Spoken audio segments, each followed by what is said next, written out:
ಎಲ್ಲರಿಗೂ ನಮಸ್ಕಾರ. Welcome back to my channel. ನಾನು ಪೂಜಾ. ಇವತ್ತು ಗುರುವಾರ ಮಧ್ಯಾಹ್ನದಿಂದ ವ್ಲಾಗ್ನ ಸ್ಟಾರ್ಟ್ ಮಾಡ್ತಾ ಇದ್ದೀನಿ. ಅದಕ್ಕಿಂತ ಮುಂಚೆ ನಿನ್ನೆ ಸಾಯಂಕಾಲ ಅಂದರೆ ಬುಧವಾರ ಸಾಯಂಕಾಲ ಮನೆಯಲ್ಲಿ ಮೋಮೋಸ್ನ ಮಾಡಿದ್ದೆ. ಹಾಗೆಯೇ ಅದಕ್ಕೆ ಹೊಂದ್ಕೊಳ್ಳೋ ಥರ ಚಟ್ನಿ ಕೂಡ ಮಾಡಿದ್ದೆ. ಆ ಎರಡೂ ರೆಸಿಪಿನ ಇವತ್ತಿನ ವಿಡಿಯೋದಲ್ಲಿ ಶೇರ್ ಮಾಡ್ತಾ ಇದ್ದೀನಿ. ನಿನ್ನೆ ವಿಡಿಯೋದಲ್ಲೇ ಶೇರ್ ಮಾಡಬೇಕು ಅಂತ ಅಂದ್ಕೊಂಡಿದ್ದೆ, ಆದರೆ ತುಂಬ ರೆಸಿಪೀಸ್ ಆಗಿಬಿಡುತ್ತೆ ಒಂದೇ ವಿಡಿಯೋದಲ್ಲಿ ಅಂತ ಈ ವಿಡಿಯೋನ ಸ್ಕಿಪ್ ಮಾಡಿಕೊಂಡು ಇವತ್ತಿನ ವಿಡಿಯೋದಲ್ಲಿ ಆ್ಯಡ್ ಮಾಡ್ತಾ ಇದ್ದೀನಿ. ಸಿಂಪಲ್ ಆಗಿ ಮನೆಯಲ್ಲೇ ಮಾಡ್ಕೋಬೋದು. ಹೊರಗಡೆ ಸಿಗುತ್ತಲ್ವ, ಅದೇ ರೀತಿ ಟೇಸ್ಟಿಯಾಗಿಯೂ ಕೂಡ ಇರುತ್ತೆ. ಮೊದಲಿಗೆ ಮೋಮೋಸ್ಗೆ ಹೊಂದ್ಕೊಳ್ಳೋ ಥರ ಚಟ್ನಿನ ಮಾಡ್ಕೋತಾ ಇದ್ದೀನಲ್ವ, ಅದಕ್ಕೆ 2 ಹುಳಿ ಟೊಮೆಟೊನ ತೊಗೊಂಡಿದ್ದೀನಿ. ಇದನ್ನು ಮಧ್ಯಕ್ಕೆ ಕಟ್ ಮಾಡಿಕೊಂಡು ಒಂದ್ಸರಿ ಚೆಕ್ ಮಾಡಿಕೊಂಡೆ. ಕೆಲವೊಂದು ಸರಿ ಈ ರೀತಿ ಬೆಳ್ಳಗಿದ್ರೂ ಕೂಡ ಒಳಗಡೆ ಹುಳ ಇರೋ ಚಾನ್ಸಸ್ ಇರುತ್ತೆ. ಒಂದ್ಸಾರಿ ಚೆಕ್ ಮಾಡಿ ಅದಾದ ನಂತರ ಈ ತೊಟ್ಟನ್ನೆಲ್ಲ ತೆಗೆದು ಇದನ್ನು ಈ ರೀತಿ ಕ್ಯೂಬ್ಸ್ಗಳ ರೀತಿ ಕಟ್ ಮಾಡ್ಕೋತಾ ಇದ್ದೀನಿ. ಇದನ್ನು ಹೀಗೇನೆ ಬರೀ 2 ಹೋಳು ಮಾತ್ರ ಹಾಕಿ ನೀರಿನಲ್ಲಿ ಬೇಯಿಸ್ಕೊಂಡು ಚಟ್ನಿನ ಮಾಡ್ಕೋಬೋದು. ಈ ರೀತಿ ಮಾಡಿಕೊಂಡ್ರೆ ಬೇಗ ಆಗುತ್ತೆ ಅಂತ ಈ ರೀತಿ ಕಟ್ ಮಾಡಿಕೊಂಡು ರೆಡಿ ಮಾಡ್ಕೊಂಡಿದ್ದೀನಿ. ಹಾಗೆ 4ರಿಂದ 5 ಎಷ್ಟಲಷ್ಟು ಬೆಳ್ಳುಳ್ಳಿನ ಸಿಪ್ಪೆ ತೆಗೆದು ಎತ್ತಿಟ್ಕೊಂಡು, ಹಾಗೆ 3 ಗುಂಟೂರು ಮೆಣಸಿನ್ಕಾಯಿ ಖಾರಕ್ಕೋಸ್ಕರ ಅಂತ, ಹಾಗೆ 4ರಿಂದ 5 ಅಥವಾ 6 ಬ್ಯಾಡಗಿ ಮೆಣಸಿನ್ಕಾಯಿನ ತೊಗೊಂಡಿದ್ದೀನಿ. ಒಳ್ಳೆ ಕಲರ್ ಬರುತ್ತೆ. ಇದನ್ನು ಹಾಕ್ಕೊಂಡ್ರೆ ಮಿಸ್ ಮಾಡಲೇಬೇಡಿ. ಮನೆಯಲ್ಲಿ ಏನಾದರೂ ಮೋಮೋಸ್ ಚಟ್ನಿನ ಟ್ರೈ ಮಾಡಿದಾಗ ಬ್ಯಾಡಗಿ ಮೆಣಸಿನ್ಕಾಯಿನ ಸೇರಿಸ್ಕೊಳ್ಳಿ. ಒಳ್ಳೆ ಕಲರ್ ಬರುತ್ತೆ, ತುಂಬಾ ಚೆನ್ನಾಗಿ ಕಾಣಿಸುತ್ತೆ. ಹಾಗೆ ಟೇಸ್ಟ್ ಕೂಡ ತುಂಬಾ ಚೆನ್ನಾಗಿರುತ್ತೆ. ಇವಾಗ ನೀರನ್ನು ಕುದಿಲಿಕ್ಕೆ ಇಟ್ಕೊಂಡು ಆ ನೀರಿಗೆ ಈ ಕಟ್ ಮಾಡಿ ಇಟ್ಕೊಂಡಿರುವಂಥ ಟೊಮ್ಯಾಟೊ, ಬೆಳ್ಳುಳ್ಳಿ, ಒಣಗಿರುವಂಥ ಮೆಣಸಿನ್ಕಾಯಿ ಎಲ್ಲನೂ ಕೂಡ ಸೇರಿಸ್ಕೊಂಡು ಇದನ್ನು ಒಂದು 10 ನಿಮಿಷಗಳ ಕಾಲ ಕುದಿಸ್ಕೋಬೇಕು. ಆವಾಗ ಟೊಮ್ಯಾಟೊನೂ ಕೂಡ ಸಾಫ್ಟ್ ಆಗಿರುತ್ತೆ. ಮೆಣಸಿನ್ಕಾಯಿ ಹಾಕ್ಕೊಂಡಿದ್ವಲ್ವ, ಒಣಗಿರುವಂಥ ಮೆಣಸಿನ್ಕಾಯಿ ಅದೂ ಕೂಡ ಸಾಫ್ಟ್ ಆಗಿರುತ್ತೆ. ಅದನ್ನು ಕುದಿಲಿಕ್ಕೆ ಇಟ್ಕೊಂಡು ಇನ್ನೊಂದು ಸೈಡಲ್ಲಿ ಸ್ವೀಟ್ ಕಾರ್ನ್ನ ಬೇಯಿಸ್ಕೊತಾ ಇದ್ದೀನಿ. ಇವತ್ತು ತರಕಾರಿನ ಹಾಕಿ ಮೋಮೋಸ್ನ ಮಾಡ್ಕೋತಾ ಇಲ್ಲ, ಸ್ವೀಟ್ ಕಾರ್ನ್ ಮತ್ತು ಚೀಸ್ನ ಹಾಕಿ ಮಾಡ್ಕೋತಾ ಇದ್ದೀನಿ. ಇದಂತೂ ನನ್ನ ಫೇವ್ರೇಟ್. ನಾನು ಯಾವಾಗಲೂ ತಿಂತಾ ಇರ್ತೀನಿ ಮೋಮೋಸ್ನ. ಮೋಮೋಸ್ ಅಂದರೆ ನನಗೆ ಫಸ್ಟ್ ತಿನ್ನಬೇಕು ಅಂತ ಅನಿಸೋದೇ ಈ ಚೀಸ್ ಮತ್ತು ಸ್ವೀಟ್ ಕಾರ್ನ್ ಮೋಮೋಸ್. ತುಂಬ ಚೆನ್ನಾಗಿರುತ್ತೆ. ವಾವ್ ಮೋಮೋಸ್ ಅಂತ ಇದೆ ಅಲ್ವಾ, ಅಲ್ಲಿಂದ ಅಂತೂ ನಂಗೆ ತುಂಬ ಇಷ್ಟ ಆಗುತ್ತೆ. ಅದಕ್ಕೋಸ್ಕರ ಇವತ್ತು ಅದೇ ರೆಸಿಪಿನ ಮಾಡ್ತಾ ಇದ್ದೀನಿ. ಇಲ್ಲಿ ಸ್ವೀಟ್ ಕಾರ್ನ್ಗೆ ಸ್ವಲ್ಪ ನೀರನ್ನು ಹಾಕಿ ಇದನ್ನು 1-2 ಸರಿ ತೊಳೆದಿಟ್ಕೊಂಡು ಅದಾದ ನಂತರ ಬೇಯೋದಕ್ಕೆ ಇಟ್ಕೊಂಡಿದ್ದೀನಿ. ನೀವು ಫ್ರೆಶ್ ಆಗಿರುವಂಥ ಸ್ವೀಟ್ ಕಾರ್ನ್ ಕೂಡ ಬಳಸ್ಕೋಬೋದು, ಇಲ್ಲಾಂದರೆ ಫ್ರೀಸ್ ಮಾಡಿ ಇಟ್ಕೊಂಡಿರುವಂಥ ಸ್ವೀಟ್ ಕಾರ್ನ್ ಕೂಡ ಬಳಸ್ಕೋಬೋದು. ಇವಾಗ ಅದನ್ನು ಕುದಿಲಿಕ್ಕೆ ಇಟ್ಕೊಂಡು, ಹಾಗೆ ಇದಕ್ಕೆ ಸ್ವಲ್ಪ ಈರುಳ್ಳಿ ಕೂಡ ಬೇಕು. 1ರಲ್ಲಿ ಅರ್ಧದಷ್ಟು ಮಾತ್ರ ಈರುಳ್ಳಿನ ಈ ರೀತಿ ಸಣ್ಣ ಸಣ್ಣದಾಗಿ ಕಟ್ ಮಾಡಿಕೊಂಡು ರೆಡಿ ಮಾಡಿ ಎತ್ತಿಟ್ಕೊಂಡಿದ್ದೀನಿ. ಹಾಗೆ ಮೋಮೋಸ್ ಹಿಟ್ಟನ್ನು ಕಲಿಸ್ಕೊಳ್ಳೋದಕ್ಕೆ ಒಂದು ಮಿಕ್ಸಿಂಗ್ ಬೌಲ್ಗೆ 1.5 ಕಪ್ನಷ್ಟು ಮೈದಾ ಹಿಟ್ಟನ್ನು ತೊಗೊಂಡಿದ್ದೀನಿ. ಹಾಗೆಯೇ ಸ್ವಲ್ಪ ಉಪ್ಪನ್ನು ಮಾತ್ರ ಹಾಕಿ ಸ್ವಲ್ಪನೇ ನೀರನ್ನು ಸೇರಿಸ್ಕೊಳ್ತಾ ಇದನ್ನು ಚೆನ್ನಾಗಿ ನಾದ್ಕೊಂಡು ಗಟ್ಟಿಯಾಗಿಯೇ ಕಲಿಸ್ಕೋಬೇಕು. ನಾವು ಪೂರಿ ಹಿಟ್ಟನ್ನು ಕಲಿಸ್ಕೋತೀವಲ್ವ, ಅಷ್ಟು ಸಾಫ್ಟಾಗೇನೂ ಬೇಡ, ಅಂದರೆ ಸ್ವಲ್ಪ ಗಟ್ಟಿಯಾಗೇ ಇರಬೇಕು. ತೀರಾ ಸಾಫ್ಟ್ ಆದರೆ ಲಟ್ಟಿಸ್ಕೊಳ್ಳೋದಕ್ಕೆ ತುಂಬ ಕಷ್ಟ ಆಗುತ್ತೆ. ಮೋಮೋಸ್ನ ಫೋಲ್ಡ್ ಮಾಡ್ಕೊಳ್ಳೋವಾಗೆಲ್ಲ ಕೂಡ ಕಷ್ಟ ಆಗುತ್ತೆ. ಅದಕ್ಕೋಸ್ಕರ ಇದನ್ನು ಸ್ವಲ್ಪ ಗಟ್ಟಿಯಾಗೇ ಕಲಿಸ್ಕೋಬೇಕಾಗತ್ತೆ. ಆದರೆ ಚೆನ್ನಾಗಿ ನಾದ್ಕೋಬೇಕು. ಈ ಉಪ್ಪು ಮತ್ತು ಹಿಟ್ಟೆಲ್ಲ ಚೆನ್ನಾಗಿ ಹೊಂದ್ಕೋಬೇಕು. ಆ ರೀತಿ ಇದನ್ನು ಕಲಿಸ್ಕೊಂಡು ರೆಡಿ ಮಾಡ್ಕೋಬೇಕು. ನೋಡಿ, ಇಷ್ಟು ನಾದ್ಕೊಂಡ್ರೆ ಸಾಕು. ಹಾಗೆಯೇ ಇಷ್ಟು ಗಟ್ಟಿಯಾಗಿದ್ರೂ ಕೂಡ ಸಾಕಾಗತ್ತೆ. ನೋಡಿ, ಈ ಥರ ಚಪಾತಿ ಹಿಟ್ಟಿರುತ್ತಲ್ವ, ಆ ರೀತಿ ಕಲಿಸ್ಕೊಂಡು ಇದನ್ನು ಒಂದು ಸೈಡಲ್ಲಿ ಎತ್ತಿಟ್ಕೊಂಡಿದ್ದೀನಿ. ಒಂದು 10 ನಿಮಿಷ ಅದು ನೆನೆಬೇಕಾಗತ್ತೆ. ಅದಾದ ನಂತರ ಲಟ್ಟಿಸ್ಕೊಂಡು ಮೋಮೋಸ್ನ ಮಾಡ್ಕೊಳ್ಳೋದು. ಅಷ್ಟರಲ್ಲಿ ಈ ಟೊಮ್ಯಾಟೊನ ಬೇಯೋದಕ್ಕೆ ಇಟ್ಕೊಂಡಿದ್ವಿ ಅಲ್ವಾ, ಅದು ಕೂಡ ಬೆಂದಿರುತ್ತೆ. ಹಾಗೆ ಸ್ವೀಟ್ ಕಾರ್ನ್ ಕೂಡ ಬೆಂದಿರುತ್ತೆ.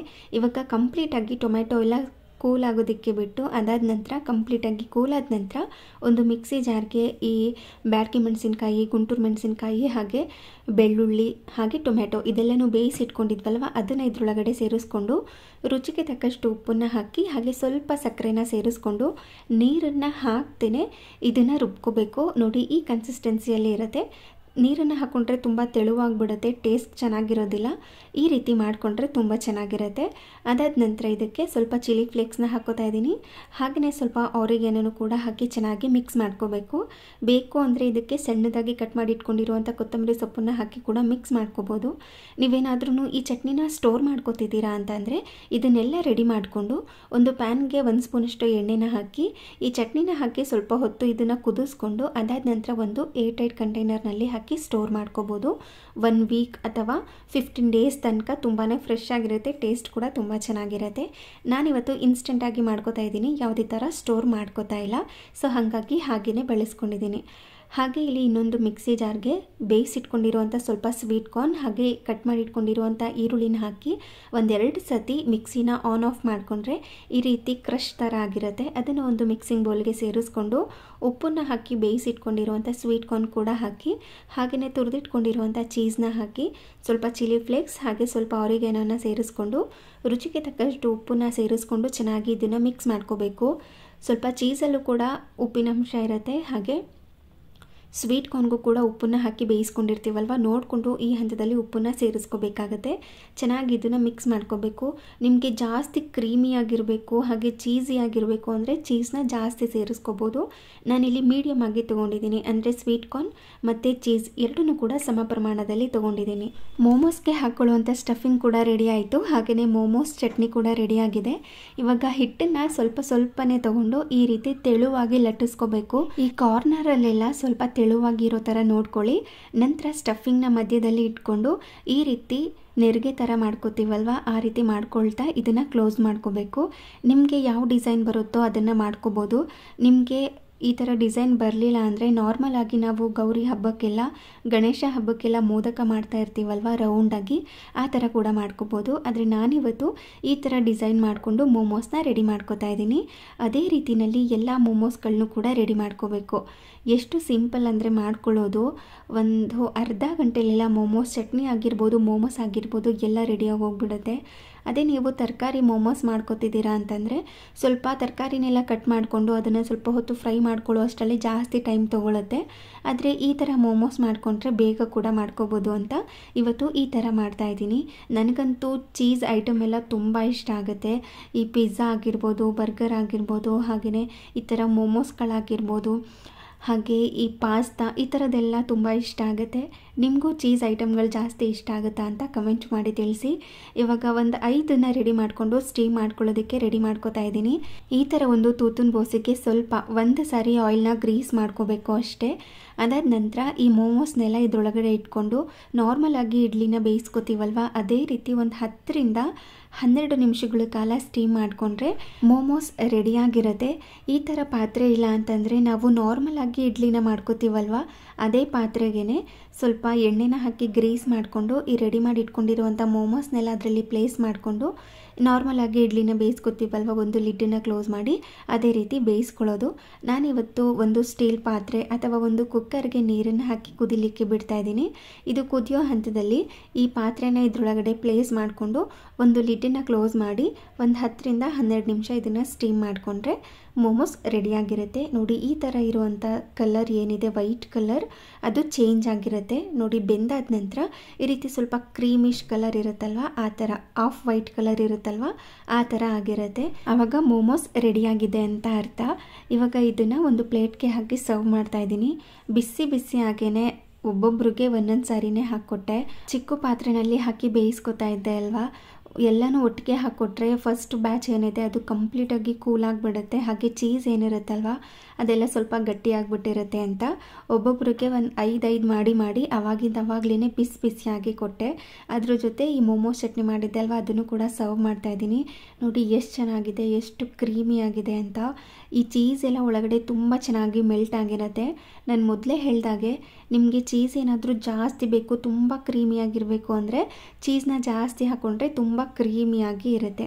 ಆದಷ್ಟು ತೆಳುವಾಗಿ ಲಟ್ಟಿಸ್ಕೊಂಡು ಮಾಡಿಕೊಂಡ್ರೆ ತುಂಬ ಜಾಸ್ತಿ ಹಿಟ್ ಅಂತ ಏನೂ ಅನಿಸೋದಿಲ್ಲ.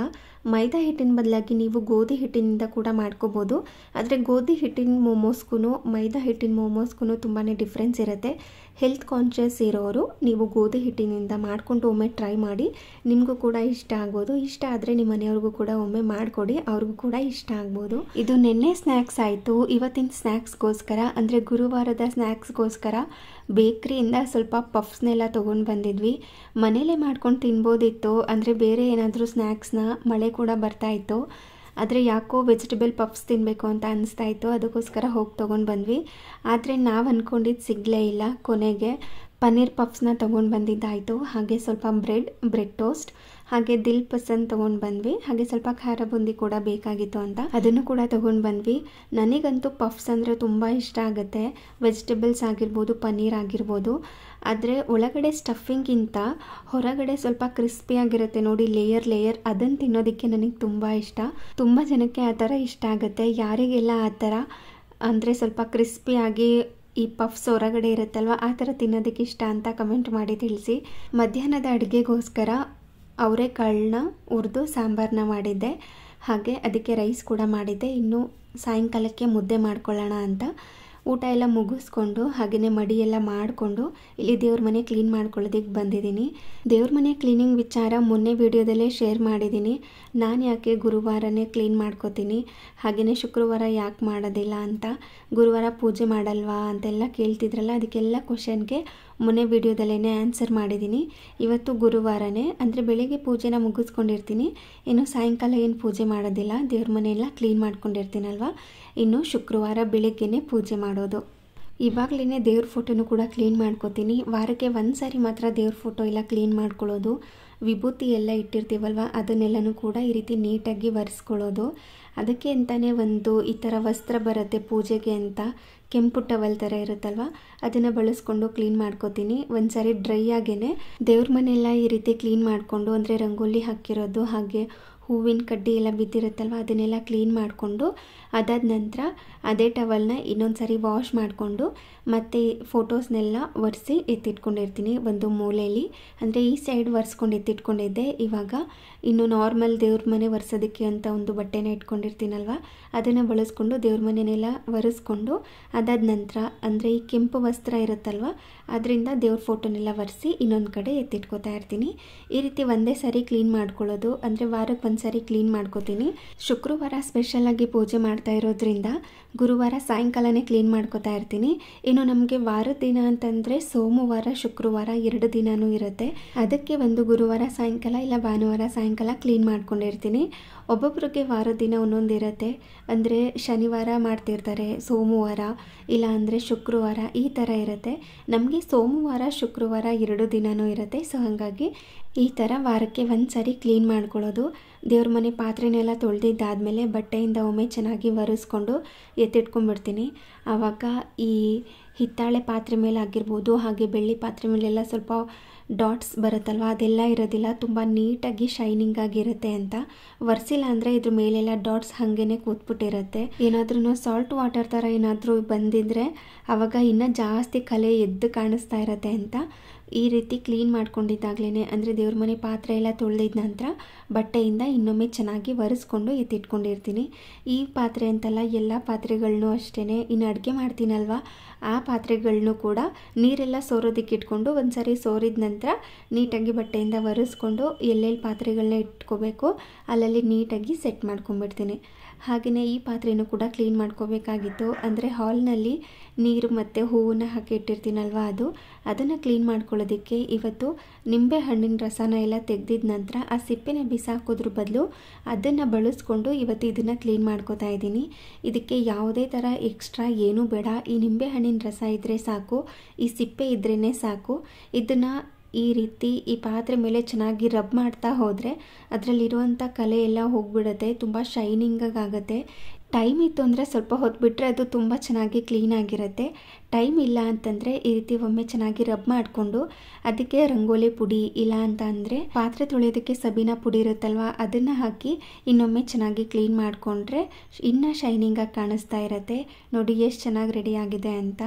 ಈ ಪಾತ್ರೆ ಅಂತಲ್ಲ, ಯಾವುದೇ ಹಿತ್ತಾಳೆ ಪಾತ್ರೆ ಇಲ್ಲ ಅಂತಂದರೆ ಈ ತಾಮ್ರದ ಪಾತ್ರೆ ಆಗಿರ್ಬೋದು, ಈ ನಿಂಬೆಹಣ್ಣಿನ ರಸನ ಹಾಕಿ ಈಸಿಯಾಗಿ ಕ್ಲೀನ್ ಮಾಡ್ಕೋಬೋದು. ಯಾವುದೇ ಥರ ಎಕ್ಸ್ಟ್ರಾ ಪೌಡರ್ ಏನೂ ಬೇಕಾಗಿರೋದಿಲ್ಲ. ಕಂಪ್ಲೀಟ್ ನಿಂಬೆಹಣ್ಣಿನ ರಸನೇ ಬೇಕು ಅಂತ ಏನೂ ಇಲ್ಲ.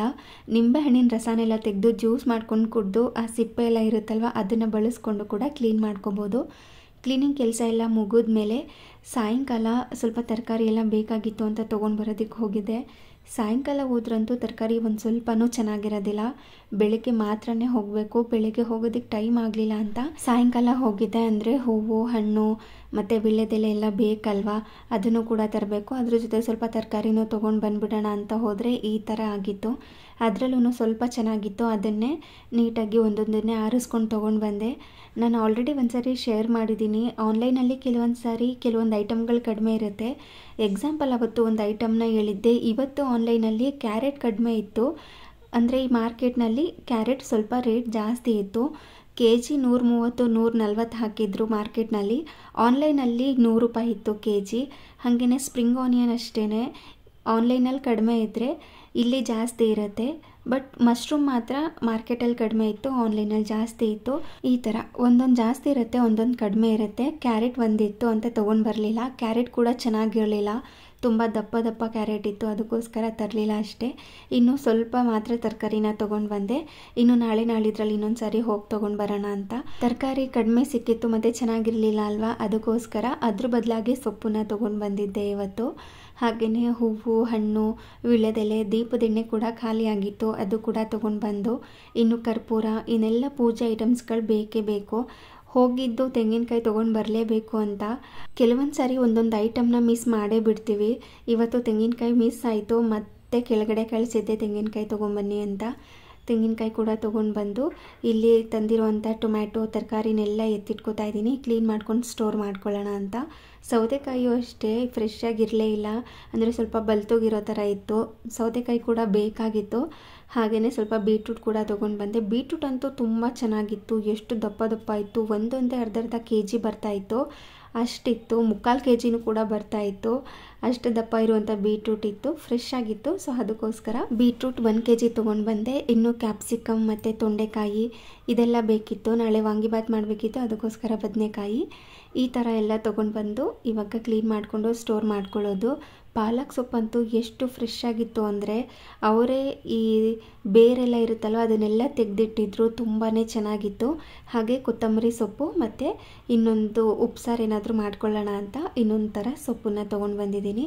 ಇವಾಗ ಅದನ್ನೆಲ್ಲ ಕ್ಲೀನ್ ಮಾಡ್ಕೋಬೇಕು. ಹಾಗೆಯೇ ತರಕಾರಿನೆಲ್ಲ ಕ್ಲೀನ್ ಮಾಡ್ಕೋಬೇಕು. ಈ ಪೂಜೆ ಐಟಮ್ಸ್ನೆಲ್ಲ ಒಂದು ಕಡೆ ಎತ್ತಿಟ್ಕೋಬೇಕು.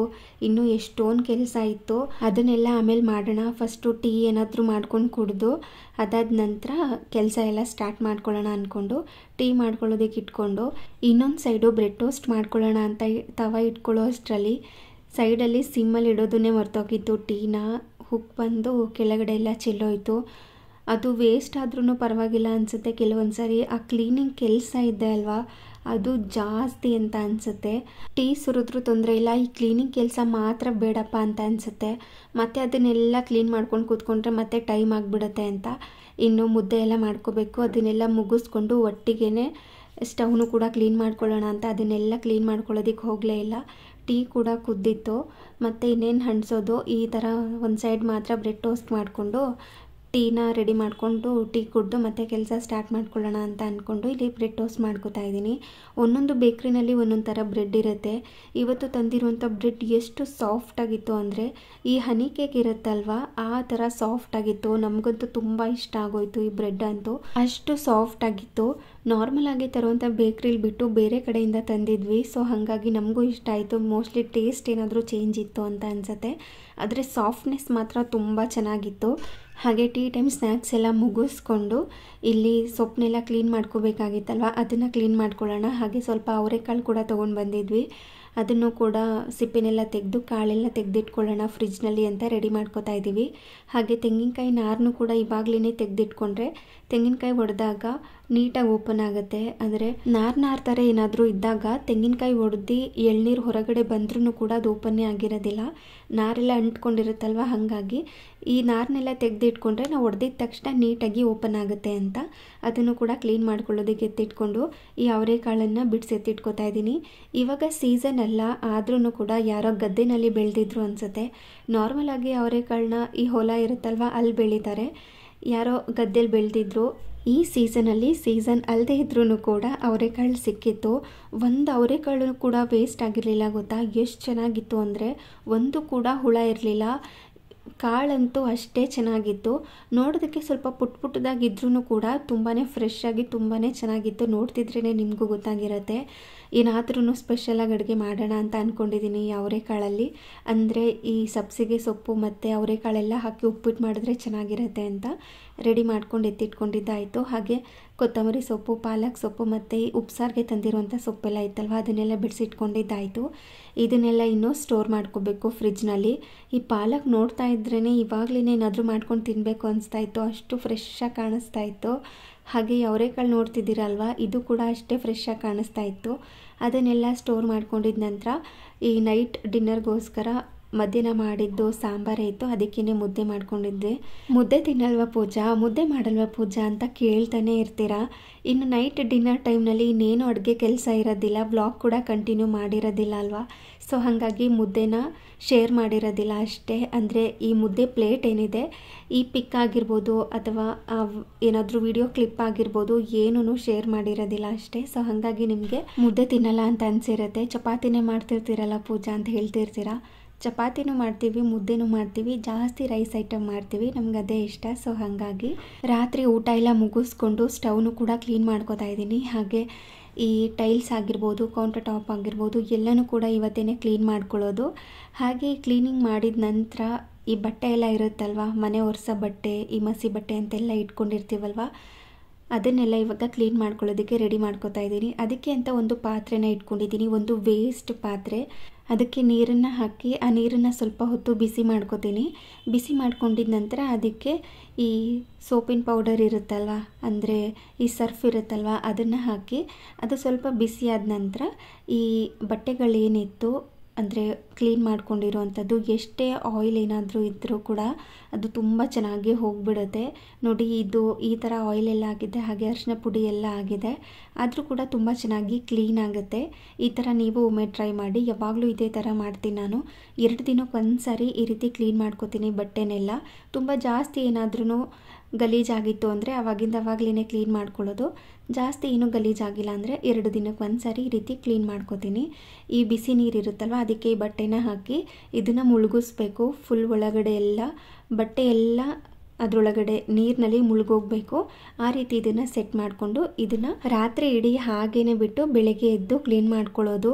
ಅದರಲ್ಲಿರುವಂಥ ಕೊಳೆ ಆಗಿರ್ಬೋದು, ಕಲೆಗಳಾಗಿರ್ಬೋದು, ಈ ಎಣ್ಣೆ ಕಲೆ ಆಗಿರ್ಬೋದು, ಹಾಗೆಯೇ ಅರಿಶಿನ ಪುಡಿ ಕಲೆ ಎಲ್ಲ ಇರುತ್ತಲ್ವ, ಅದೆಲ್ಲ ತುಂಬ ಚೆನ್ನಾಗಿ ಹೋಗ್ಬಿಟ್ಟಿರುತ್ತೆ. ಜಾಸ್ತಿ ಹೊತ್ತು ಬ್ರಷ್ ಮಾಡೋ ಕೂಡ ಅಗತ್ಯ ಇಲ್ಲ. ಒಂದು ಸಾರಿ ಸೋಪನ್ನು ಹಾಕಿ ಒಂದು ಸಾರಿ ಲೈಟಾಗಿ ಬ್ರಷ್ ಮಾಡಿದ್ರೂ ಕೂಡ ಕಲೆ ಎಲ್ಲ ಹೋಗ್ಬಿಟ್ಟಿರುತ್ತೆ. ಹಾಗೆ ಅದನ್ನೆಲ್ಲ ರೆಡಿ ಮಾಡ್ಕೊಂಡಿದ್ದ ನಂತರ ಇಲ್ಲಿ ಮನೆಯೂ ಕೂಡ ಇವಾಗಲೇ ಕ್ಲೀನ್ ಮಾಡ್ಕೊಂಡ್ಬಿಡ್ತೀನಿ. ಅಂದರೆ ಈ ದಿವಾನ್ ಕಾಟ್ ಕವರ್ಸ್ಗಳಾಗಿರ್ಬೋದು, ಪಿಲ್ಲೋ ಕವರ್ಸ್ಗಳಾಗಿರ್ಬೋದು ಇವಾಗಲೇ ಚೇಂಜ್ ಮಾಡಿಕೊಂಡು ಮನೆಯೆಲ್ಲ ಗುಡಿಸಿ ಒರೆಸಿ ರೆಡಿ ಮಾಡ್ಕೋತೀನಿ. ಹಾಗೆ ಮನೆ ಹೊರಗಡೆನೂ ಕೂಡ ಇವತ್ತೇ ಕ್ಲೀನ್ ಮಾಡ್ಕೊಂಡಿರ್ತೀನಿ. ಅಂದರೆ ಬಾಗಿಲೆಲ್ಲ ತೊಳೆದು ರೆಡಿ ಮಾಡಿ ಇಟ್ಕೊಂಡಿರೋದು. ಬೆಳಗ್ಗೆ ಎದ್ದು ಇನ್ನೊಂದು ಸಾರಿ ನೀರನ್ನು ಚಿಮುಕಿಸಿ ಒರೆಸ್ಕೊಂಡ್ರೆ ರಂಗೋಲಿ ಹಾಕ್ಲೋದಕ್ಕೆ ರೆಡಿಯಾಗಿರುತ್ತೆ ಅಂತ. ಬೆಳಗ್ಗೆ ಟೈಮ್ನಲ್ಲೇ ಕ್ಲೀನ್ ಮಾಡ್ಕೋಬೋದು. ಅಂದರೆ ಅಷ್ಟು ಬೇಗ ಕ್ಲೀನ್ ಮಾಡ್ಕೋತಾ ಇದ್ದರೆ ಸೌಂಡ್ ಕೂಡ ಜಾಸ್ತಿ ಇರುತ್ತೆ. ಅಕ್ಕಪಕ್ಕದ ಮನೆಯವ್ರಿಗೆ, ಮೇಲ್ಗಡೆ ಕೆಳಗಡೆ ಇರೋ ಮನೆಯವ್ರಿಗೆಲ್ಲ ಸೌಂಡ್ ಕೇಳಿಸುತ್ತೆ, ಡಿಸ್ಟರ್ಬ್ ಆಗುತ್ತೆ ಅಂತ ಈ ರೀತಿ ನೈಟೇ ಕ್ಲೀನ್ ಮಾಡ್ಕೊಂಡ್ಬಿಡ್ತೀನಿ. ಹಾಗೆಯೇ ಇದಾಗಿತ್ತು ಇವತ್ತಿನ ವಿಡಿಯೋ. ಈ ವಿಡಿಯೋ ನಿಮಗೆ ಸ್ವಲ್ಪನಾದ್ರೂ ಇಷ್ಟ ಆಗಿದ್ರೆ, ಯೂಸ್ಫುಲ್ ಅನಿಸಿದ್ರೆ ಪ್ಲೀಸ್ ಒಂದು ಲೈಕ್ ಮಾಡಿ. ಹಾಗೆ ನಿಮ್ಮ ಫ್ರೆಂಡ್ಸ್ ಆ್ಯಂಡ್ ಫ್ಯಾಮಿಲಿಗೆಲ್ಲ ಈ ವಿಡಿಯೋನ ಶೇರ್ ಮಾಡಿ. Thank you.